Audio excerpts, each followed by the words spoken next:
I don't know if you get the call, like that's so cliche. I got the call and she said she's pregnant. I don't know what the situation was, but however you got the message. That actually it was crazy because we was into it. Let's talk about it. Oh, okay. No, we was into it. We was really into it.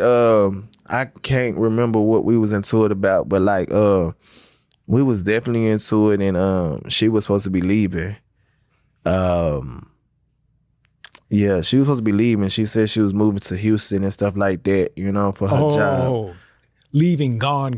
Not going somewhere and coming back. Yeah. But see, but she didn't know either at the time. Like, gotcha. But like, you know, that night we was into it, she knew she was pregnant then, you know what I'm saying? But she had already said she was going to Houston before she found out. Yeah. So like this night she was just like, because we got into it and she was like, she's just leaving this and that. So like I really remember, I remember pulling up and it was her and her mom getting in the car, and he was putting stuff in the car, and like as I was pulling up, she was just going off or whatever. And I was getting out the car. I went off too, and then she was like, she leaving, and she was like, oh yeah, and I left your ass something on the fucking counter. Ooh.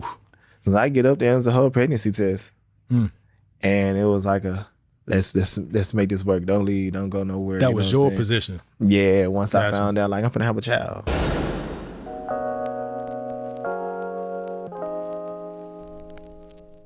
He said, "Should I double dutch? Yeah, we out. Yeah, we out. We good." All right, let's get it. Welcome to the Dear Son Show's conversation about fatherhood. For fathers, those with fathers, and the fatherless. So nobody's left out. Lucky for you, it's not just me on the show tonight. We got a great guest. Had to tap in with the younger generation one more time, man. We got Mr. JB, the Barber. Welcome to the Dear Son Show. Yes, sir. Appreciate you. How are you, my brother? I'm good, man. I'm good, man. Everything great? You all right? Yeah. Man, I'm enjoying this facility, man. This is a dream that I had at one time to open a barbershop. Yeah. So I love to see young brothers actually making it happen, man. Appreciate you. How long has the shop been open? It's been open since February 2018. Okay. So I'm going on my 5th year right now. Yeah. How long you been cutting? Wow. I've been cutting a long time, man, since like 2004. Yeah. I was like a freshman in high school, but I was raised around it. My pops, he got a barbershop. Okay. So like I've been in the barbershop since I was probably like 6, 7. Yeah. Maybe even younger. But yeah. That's what I can remember. Gotcha. Yeah. So we're here in Texas now. We're in Arlington, part of the DFW area. Did you grow up here? Yeah. Okay. I've been here since 2003. Okay. So yeah, this is basically like these years throwing me, man, because 2003 I was almost married. So when you say 2003, I'm like, man, I was a full grown adult in 2003. But that's when you came? Yeah, I came in 2003. I was like, however old you is when you're in the 8th grade. I was going to the 8th grade when I moved out here. So okay. Yeah, and like I said, I'm 32, about to go be 33. So yeah. I've been out here for a minute. Yeah. And you're originally from Arkansas? I'm originally from Pine Bluff, Arkansas. Do you remember much about that? Yeah, I remember like I was going home every summer. Every chance I got to go home, I went home because I didn't want to move. Gotcha. You know, like why? I was like, I don't know, you know, like all my friends was there. Yeah. You know what I'm saying? All my family was there. And you know, I'm glad my mom packed up and moved now. Right. Because it's nothing going on out there. You know what I'm saying? It's still home. I love it. But you know, it's better opportunities out here. So I'm glad that, you know, she moved us out of that, you know, when we was younger. So how big is your family? I had a pretty big family. Yeah. Yeah. Where do you fit in the order of, like, how many brothers and sisters do you have? I got one sister, I have one brother. Okay. What do you I'm the oldest. Oh. Okay. I'm the oldest, yeah. Okay. And then it's my brother and it's my sister. And we all like back to back. Gotcha. What was life like in they call it the Bluff? The Bluff? Am I out of pocket for calling it the Bluff? Nah, that's what they say, the Bluff. I mean, life in the Bluff that I can remember as a kid, you know what I'm saying? Like, it was fun. Okay. It's fun times, you know what I'm saying? Just going to the mall on Saturdays. Yeah. Sunday, skate rink. Yeah. Like ATL, like Cascade, that's how we did it at home. So like it was fun, man, you know. But like, you know, once I moved out, I had to go back every summer to get that. But as I got older, I started realizing a lot of stuff and I started being out here more. Yeah. I love being out here. And back home, it just got crazy. It's the younger kids. Like you say that, you know what I'm saying, you brought the younger generation on the show today. Yeah. But you know, like my soul old, so I just be feeling like, you know, the generation now, man, them boys, they don't play.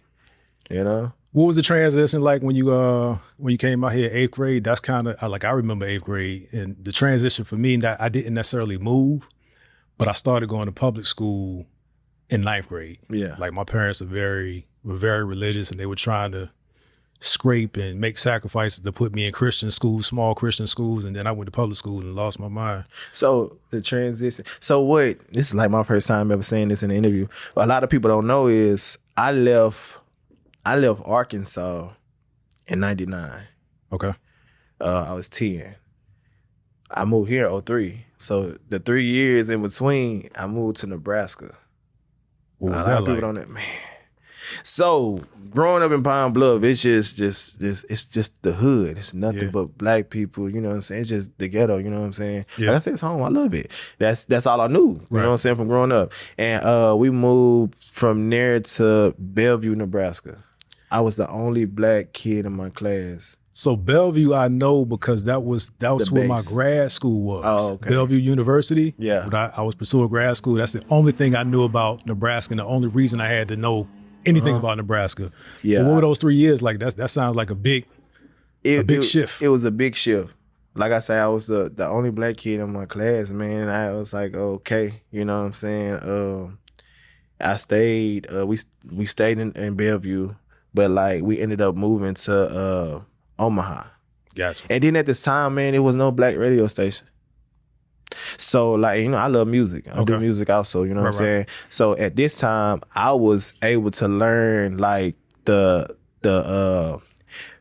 Backstreet Boys, 98 Degrees, Aaron Carter's, Britney Spears, all them, Christina Aguilera, all that, you know what I'm saying? And then like we ended up moving to Omaha, which it's not far. It's probably like 20 minutes away. I still went to school in Bellevue or whatever. But Omaha was the hood. Really? So I felt, you know what I'm saying, a little bit better, you know what I'm saying? I'm like, okay, it's cool. And then I was getting used to it at the time. And then out of nowhere, she said, we moving to Texas. And the only thing I knew about Texas was, we finna move with the Hispanics, the Mexicans now. So I'm like, just take me back home. Right. But then once I got out here, I seen it wasn't just that. You know, like, where you from? I'm from Virginia. From Virginia. Yeah. Okay, so like I never been to Texas, and then like all I see on TV is Hispanics and cowboys. Right. So that's what I thought. Right. But and then, you're you know, young. So that's and I'm young, so I don't really know, you know. But I came out here. My first year was cool, and I grew to love it.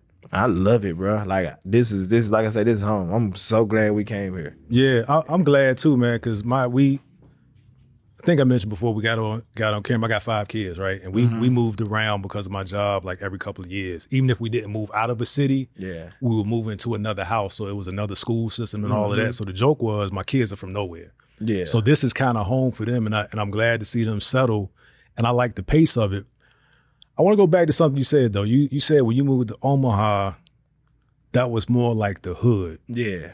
And you felt more comfortable there. Was that because Pine Bluff or? Yeah, you know, like just being born in Pine Bluff, and only thing I know is this type of environment. Yeah. And then just out of nowhere, I go to this other type of environment. And I was like, how do I fit in? Yeah. You know what I'm saying? Not saying like, you know, Did people was you fit in? racist or nothing. Like I always been a cool kid. Gotcha. At every school. Gotcha. Like I was cool with everybody. I always been the popular one, and you know what I'm saying, with everyone. You know, even the kids that was being bullied and picked on, I was cool with them. Gotcha. You know, like, yeah. So just to fit in an environment, you know, I did.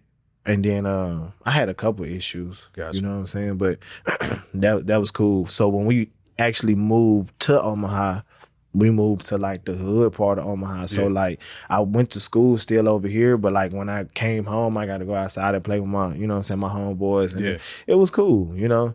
And then, you know, like I said, we came here to Texas, and the people that I met soon as I moved here, I still rock with them today. Dope. So you said something about you're glad that your mom packed up. In what parts of your life was your father in the picture? Or is he still in the picture? No, my father's been in the picture. Okay. My father's been in the picture since day one. Was he part of these moves, or was it? Nah, Okay. That's what I'm saying. That's probably a better way to ask it. Yeah, nah. They hadn't been together or nothing like that. But I got a great father. What's your relationship like with him? Like, we cool. Yeah. We cool. We real cool. You know what I'm saying? We don't talk all the time now. Mm-hmm. You know, we done had our issues with Sure. each other and stuff like that. But you know, I'm his son. He respect me as a man now. You know, all this I got is because of him. Say more. This is what I grew up around. Because you saw it. I saw him doing it. Yeah. You know, I see him come home, you know what I'm saying, with money, you know what I'm saying? Yeah. And he wasn't selling drugs and nothing like that. He Right. had his own business. He was you know what I'm saying, a barber. Yeah. And so I'm like, man, you know what? That's one thing I always did too, was just cut hair on the side. I had jobs and stuff like that. I wanted to be a rapper and stuff like that, but I always cut hair on the sides, you know what I'm saying? Like, he showed me this. I would literally sit in the barbershop and watch him cut. Right. So, you know, like,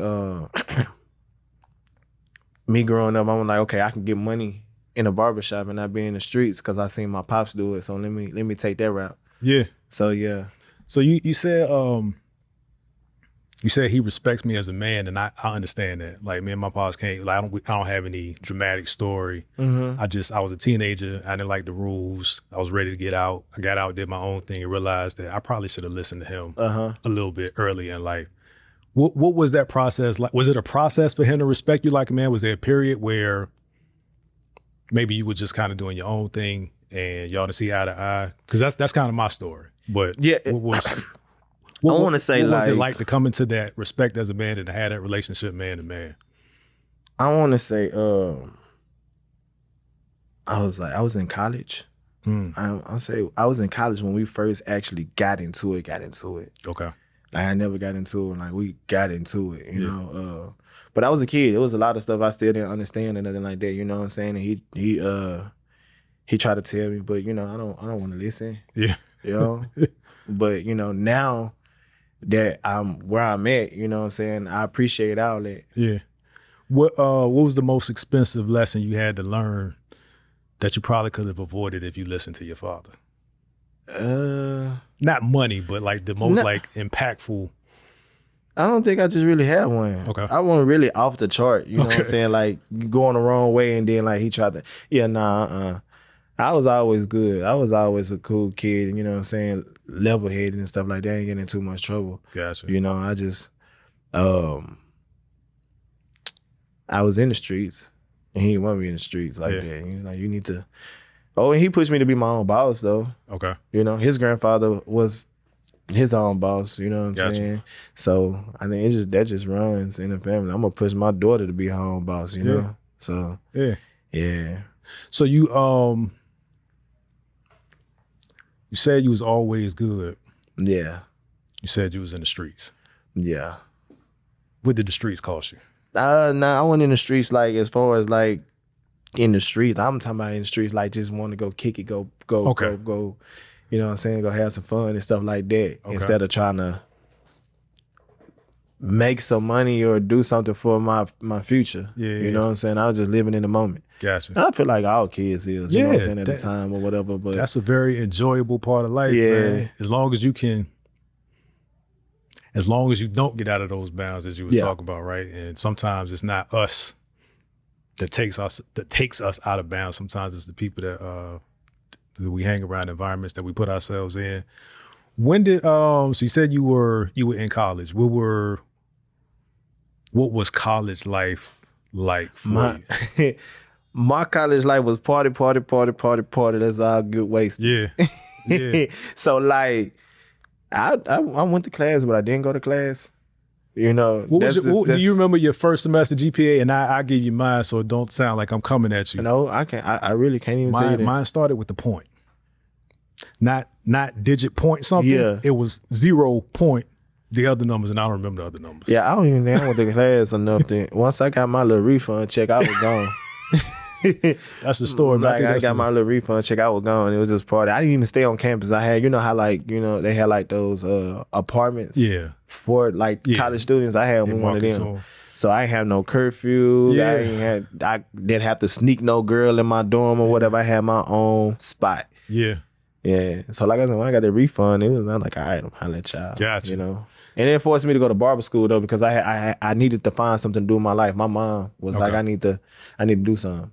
What age is this when you pivot from, or did you finish first and then go to barber school? I didn't finish school at all. When you went to barber school, what age are you at this point?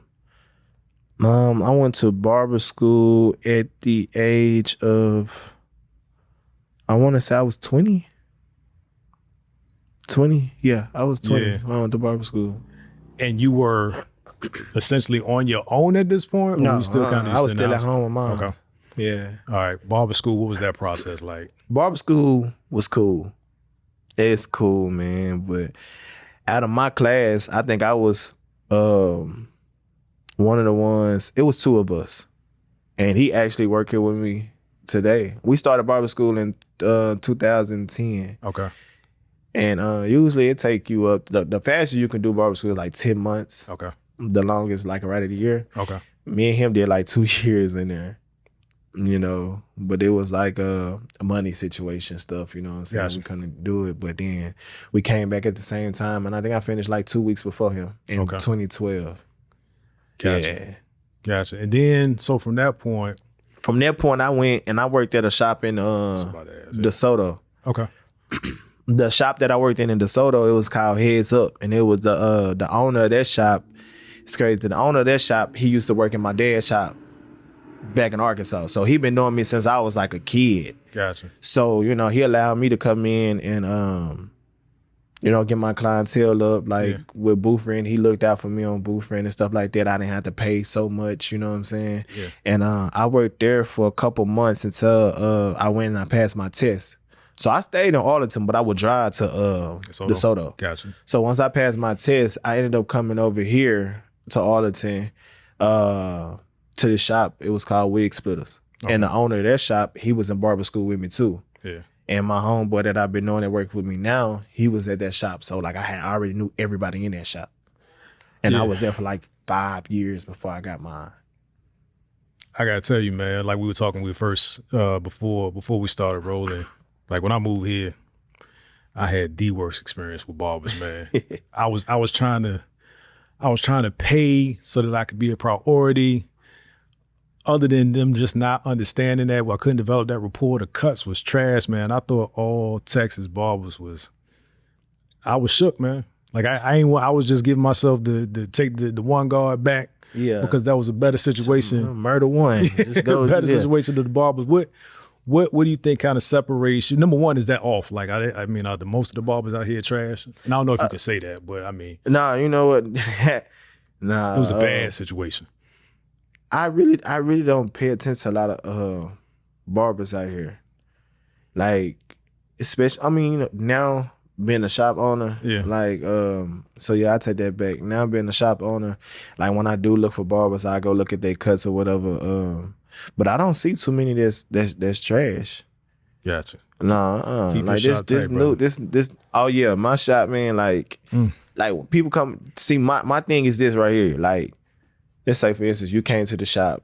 I don't just hire anybody. Right. So if you came to the shop and somebody, you know, messed your haircut up, and like you go somewhere and people, you know what I'm saying, will say, like, damn, like, who cut your hair? You're not gonna say that barber. You're gonna say the shop name. Yeah. You're like, oh man, over there, Top Off Cuts. Yeah.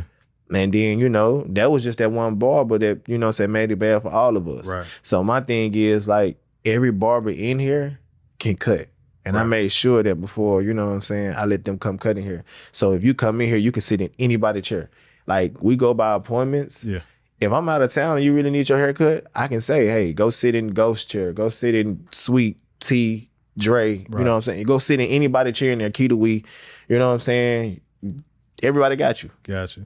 You see yourself as a leader? And if so, is that a trait that you developed before owning your own shop, or do I see myself as a leader? Yeah. I mean, because what you just described, like that's that's high level business. And it's not high level business doesn't necessarily mean a revenue number. It means you're able to duplicate a level of service that you can trust the people. Like that's the hardest part from my perspective of business is trusting somebody else with your name and your brand. Yeah. When they do something, they represent you. So whether you thought through it or not, like that's a very high quality leadership trait. Have you ever really just thought about that? Nah, I ain't never thought about it. Gotcha. I ain't never thought about that. What's been the hardest part about managing the shop? Man, the hardest part about managing a shop, I trying to make sure everybody, you know what I'm saying, is comfortable. It's good where they at, you know, like if anything go on in the shop, I want to fix it like ASAP. You know what I'm saying? Because I don't want that's them more to leader talk. See, I guess so. Then that's you know, more leader talk. So yeah. So yeah. I guess it will see when you have happy employees or partners or whoever, however it's, you know, I don't know if they're contractors or whatever they're called in the they'd be in the independent contractors. You know what I'm saying? Yeah. They all work for themselves, right? You know, when you create a good environment and the people stay. I mean, that's leadership, man. Leadership is very important in fatherhood, man. That kind of separates different levels of fathers, man. The kind of leaders that they are with their family. You got a baby girl, man. Beautiful baby girl, Appreciate man. You. Thank Talk you. about that. What was that? How has that experience changed you from? I don't know if you get the call. Like that's so cliche. I got the call and she said she's pregnant. I don't know what the situation was, but however you got the message. That actually it was crazy because we was into it. Let's talk about it. Oh, okay. No, we was into it. We was really into it. I can't remember what we was into it about, but like we was definitely into it, and she was supposed to be leaving. Yeah, she was supposed to be leaving. She said she was moving to Houston and stuff like that, you know, for her job. Leaving, gone. Not going somewhere and coming back. Yeah. But see, but she didn't know either at the time. Like, gotcha. But like, you know, that night we was into it, she knew she was pregnant then, you know what I'm saying? But she had already said she was going to Houston before she found out. Yeah. So like this night she was just like, because we got into it and she was like, she just leaving this and that. So like I really remember, I remember pulling up and it was her and her mom getting in the car and he was putting stuff in the car. And like, as I was pulling up, she was just going off or whatever. And I was getting out the car. I went out too, and then she was like, she leaving, and she was like, oh yeah, and I left your ass something on the fucking counter. Ooh. So I didn't know, like, okay, I don't know what the hell she left. She probably her keys or something like that. So I get up there, and it's a whole pregnancy test, and it was like okay, all right, I'm sorry. Let's make this work. Don't leave. Don't go nowhere. That was your position. Yeah. Once I found out, like, I'm gonna have a child. You know what I'm saying? So, yeah. And from that point on, like, everything was good. Yeah. What got to the point of y'all being into it? Y'all realized it just weren't compatible? Or you're talking about like as far as now or at that time? Right. You said, because I want to make sure I got the story right. Y'all was it was into like, it, argument, right? Like an argument. Like we would argue like sometimes, and she was just fed up with the arguments or whatever. So like I don't know exactly what the argument was at that time, but like she was just fed up with it at that moment. You know, that makes sense. That's kind of what I was asking. Not necessarily what that specific thing was about, but it was a chain of events that led up to that frustration. Yeah, but the baby changed things. Yeah, for you at least, right? At least your approach to it. I feel like it changed. You know what I'm saying, for her too. Okay, you know, like we both wanted that family. Yeah. Like my mom and dad wasn't together, her mom and dad wasn't together, you know what I'm saying? We was like, okay, we're gonna make this work. Yeah, you know? We're gonna end that cycle, exactly. Yeah. But you know, sometimes it just don't work out like that. So what was it like trying? I mean, it was cool. Okay. It's cool. It was cool. We still had a lot of ups and downs or whatever, but like we made stuff work. Okay. She's a great mom. Dope. You know what I'm saying? Like she's a good person or whatever. You know, we just have our ups and downs. We was together since like 2005. We was together a long time before we had our child. Gotcha. You know, so like, yeah. Gotcha. So y'all still on good terms? Yeah, we now? cool. We cool. Okay, cool. I can never bash her or nothing like that. You know what I'm saying? Like she cool. Gotcha. Sometimes we don't see eye to eye, but you know, that's just what it's gonna be, you know. She's moved on in life. I moved on in life or whatever, but we gonna still have to communicate because we got this child. What's it like to do that? Because it sounds like it's a positive representation of that shared, that co-parenting. Mm-hmm. What are some of those key things that y'all are intentional about to make sure that life for your daughter is good? Just I'm gonna say, co-parenting is a big thing, and I feel like a lot of people should.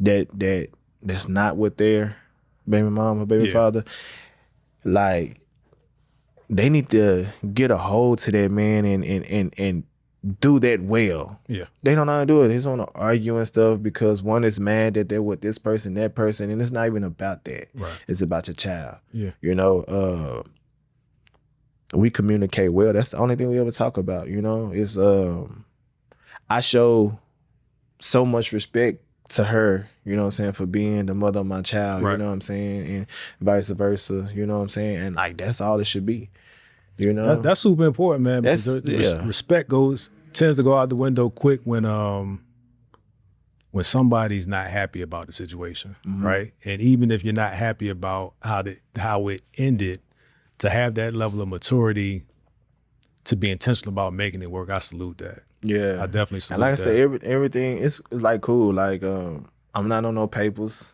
or nothing. We haven't been together since like 2020. Well, we broke up in 2016. My daughter was 1. Okay. And like at the end of 2017, I don't say we got back together, but we moved together so we can help each other out. Gotcha. And like once I got my shop, then I went on and got my own place and stuff like that. But at the beginning of 2017, we came up with a schedule our own without the courts or anything, you know. And once this 2022, we still rocking with the same schedule. Dope. You know, so yeah. What was the biggest change for you as a man when you became a father? Man, what changed? The biggest change for me, stop going to the streets, getting out the streets, you know, all that partying and stuff. Like, I get called like the old man of the group because I don't really want to do nothing. But I feel like I did everything. Right. Like I've done it all. Like I used to go out Thursday, Friday, Saturday, Sunday. Yeah.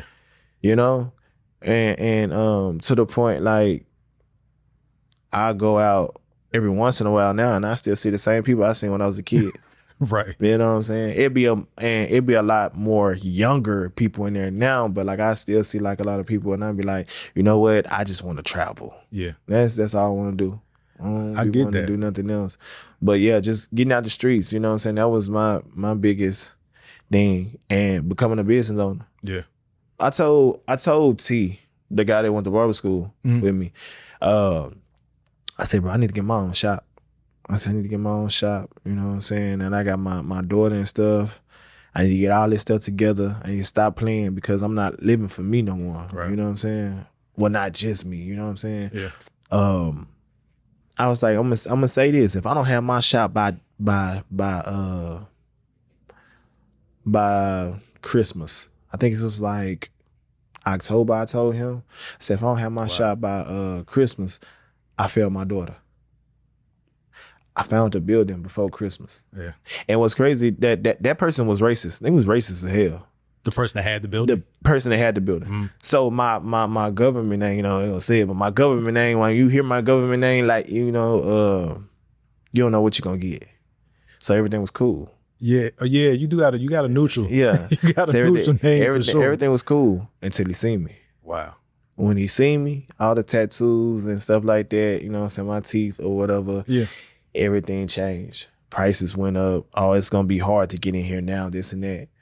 So, and it was a smaller shop too. I want to start out small and go big. Yeah. My dream was always have a shop like this size though. Right. You know what I'm saying? It's but a nice shop. I want to start out small and grow bigger or whatever. Yeah. Well, that didn't work out for me. And I ended up being blessed with this shop as my first shop, you know? But I didn't get this shop until a month and a half later. So I really, really grind. Yeah. You know what I'm saying? So I was like, I got to get it together. I got a daughter. So, yeah. Is she your biggest why? Yeah.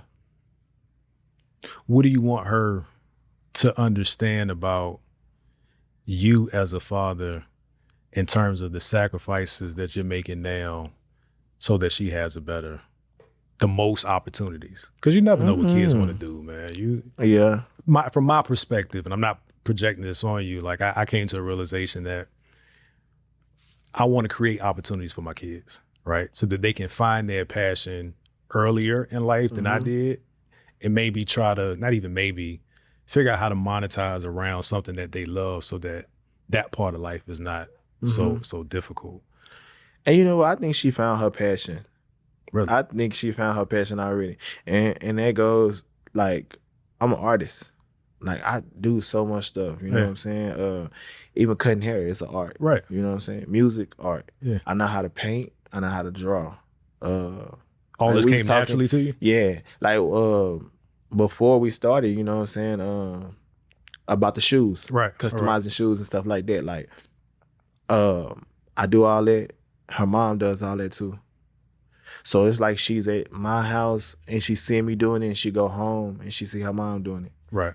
Like she's been telling me for the past couple of days, Daddy, can you go buy me some shoes so I can paint on them? And she draws pictures every day, all day.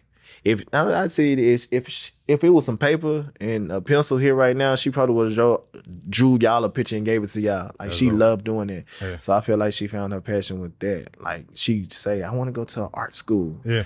Like, okay, baby, well, you got some time to go to. You just in the first grade, you know what I'm saying? Yeah. But like, she loves doing it. Like, teacher calls and say, yeah, she's just been drawing. I be trying to get her to do this. That's all she want to do.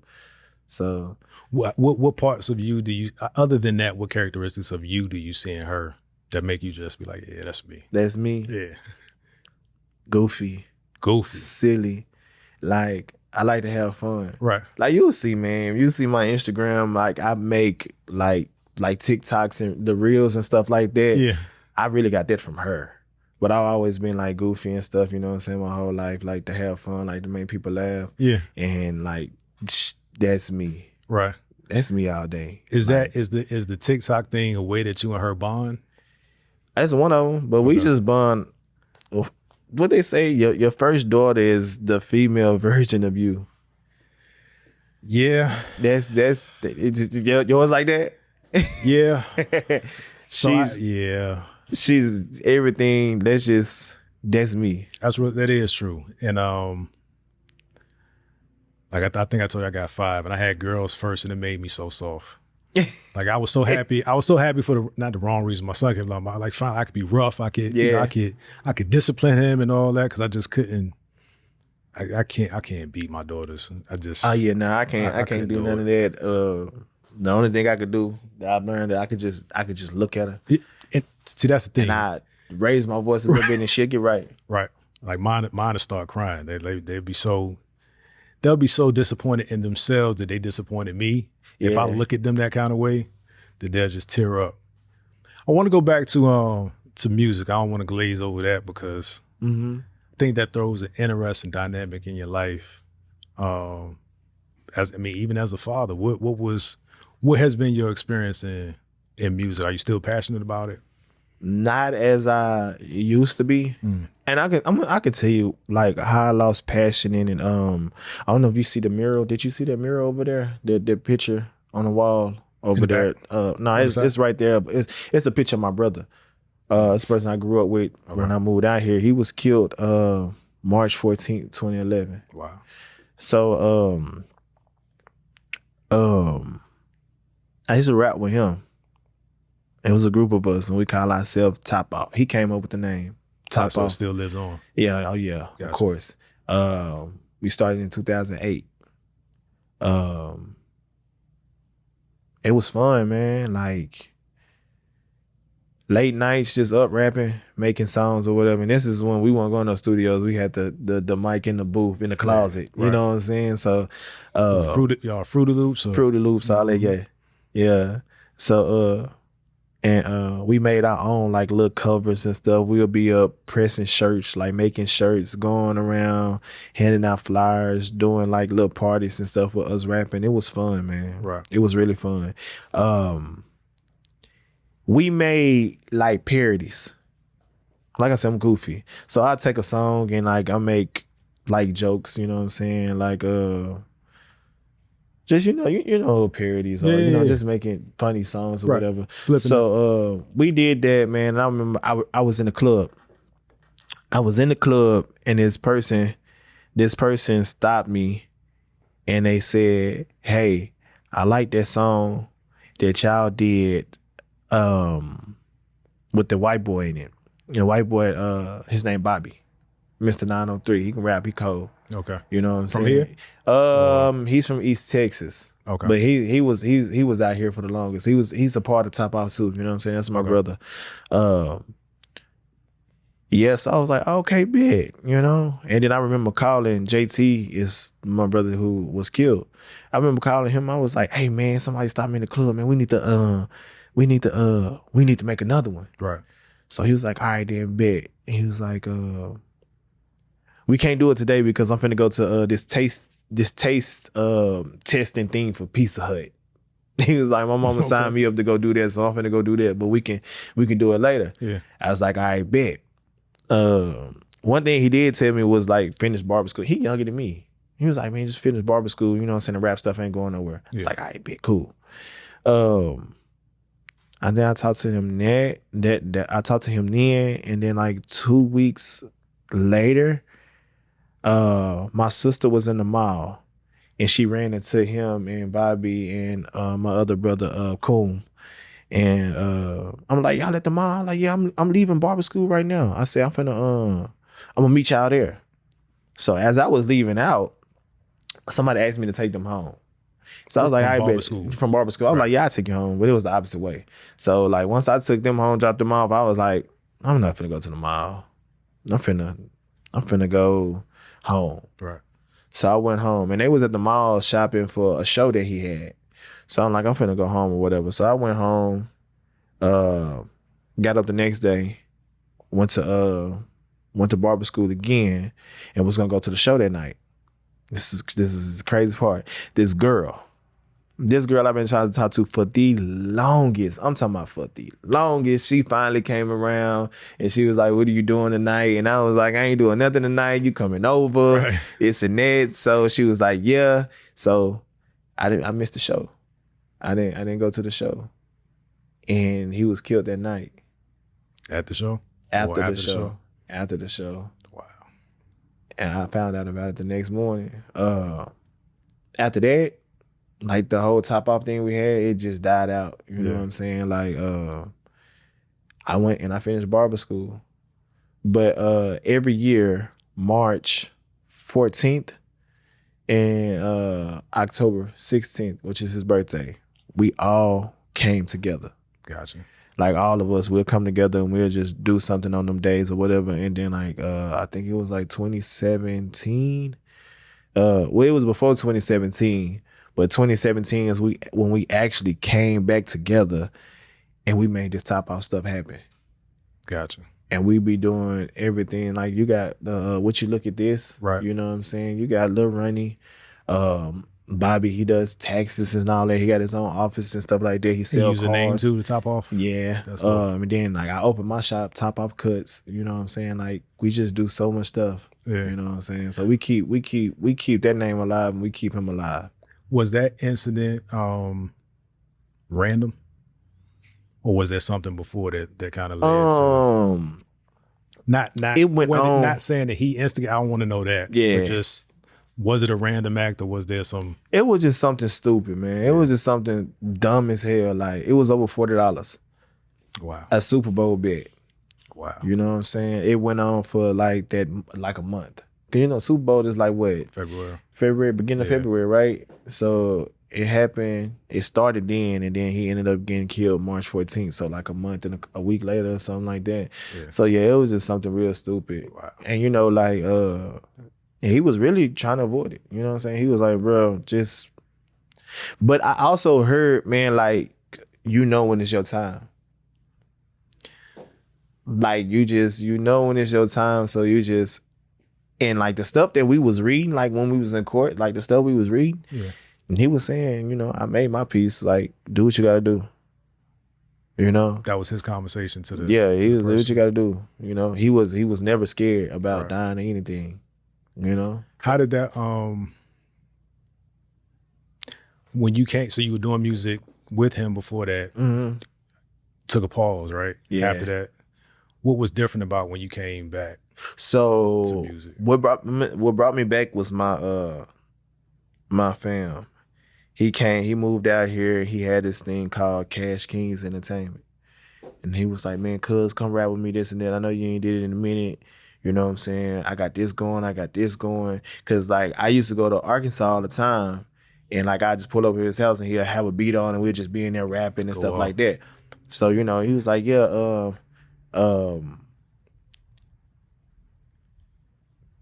come over here with us, you know what I'm saying? I know this person, I know that person. We shooting videos, man, like top of the line videos, you know what I'm saying? And we got to go to New York for this and that. We got a meeting with Def Jam Records and stuff like that. And I did. Yeah. I did like 2 songs. And then when I did those 2 songs, I'm like, okay, yeah, this is cool. But then, you know, the top off stuff started to come back. So when the top off stuff started to come back, I went back over there to home.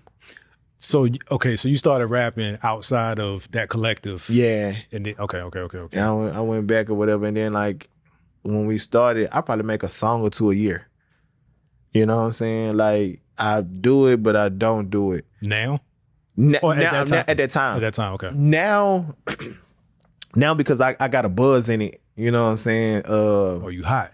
I ain't gonna say I'm just hot. Boy, you know hot in what these I'm streets. saying? I don't do enough to be hot. Okay. You know what I'm saying? When it comes to rapping. Sure. Cause I be doing so much other stuff. Like rapping is just fun for me. Got it. You know, so when I did like a song or 2 like a year, within a whole year. And when was it? When lockdown happened. Yeah. I wrote a whole CD. And I put it out and I shot videos and that's when I got a buzz. Gotcha. And then people was like, why you don't do this? You should do it. Like you go hard. You know Yeah. what I'm saying? I'm hard on myself though. Like I'm like, well, I don't like my voice when I rap. I know I be saying some stuff, but I don't like my voice when I rap. So like I don't be feeling comfortable recording and stuff like that in times, you know? Right. So but everybody, they liked it. And my first CD was titled after my daughter's name. It was called Montana. Gotcha. So then, you know, when people asked for another one, I did Montana 2. So like when I did Montana 2, in the midst of that, I was doing features. Gotcha. Like people put me on a song. I'm on songs with other folks and stuff like that. So I'm like, okay, cool. So I be having my little times, my little moments or whatever. Like when I just did a song not too long ago. And I think that's the only song I did this year. Just one song. And I still need to shoot a video. I ain't shot a video for it yet. But I had that moment where like, you know what? I want to put out a whole CD. Yeah. And I just be at the house and I just put a whole CD together. Is it something that is like that inspires you? You see something, you hear somebody else, or something happens in your life? All my brothers around me inspire me. Yeah. You know, from Lil Ronnie to Stretch to Bree. You know, like they inspire me. And then like Pint, he don't rap, he shoot videos. I'm inspired, you know what I'm saying, to have a video because you know what I'm saying, he do it. Yeah. So like in some way they all inspire me. What do you want from music at this point? Anything or? Nah, I'm finna be 33. I'm just gonna get that up. Man, every time you say that, man, you say it with such. I think because I got an old soul. That's all it is. I'm young. I'm young as hell, but it's like I got a like an old soul or whatever. Me too. So at 30, you about to be 33. What how do you envision the next phase of your life? This will ever evolve and hopefully ever maturing. What's the next phase for you that's going to bring you joy or the level of success that means something to you? I don't know, man. No, I don't say too much. I really just go with the flow. Like I literally keep. I see a lot of stuff in private. Okay. Manifest, right? You know what I'm saying? And yeah, I mean, and let it come, you know. Yeah. And take time, you know. As we talked about before, like I'm working on something. Yeah. And you know what I'm saying? I'm looking forward to, you know, doing that with y'all now. So Would love to. you know. Shout out to DFW Film Crew, by the way. Shout out to them boys. By the way. That's dope, man. I'm moving into a phase now where like whatever I do has to have some meaning. Like it's got to be attached. For me, it has to be attached to my family. Not like I'm a decade up the block from you, and I remember not being focused. I'm not that you aren't. Mm-hmm. I was not as focused as you as 30. Like the number for me was like 40 when it clicked. Yeah. And then the pandemic came right behind that, and it was like, oh, slow down. Oh, what's important? The things that I was chasing, even in the corporate world, I was achieving them, but it was like empty. Yeah. Like now what? Right? Are you? Does fulfillment in life mean anything to you? And I'm not asking that like as a. I'm not going to even say that.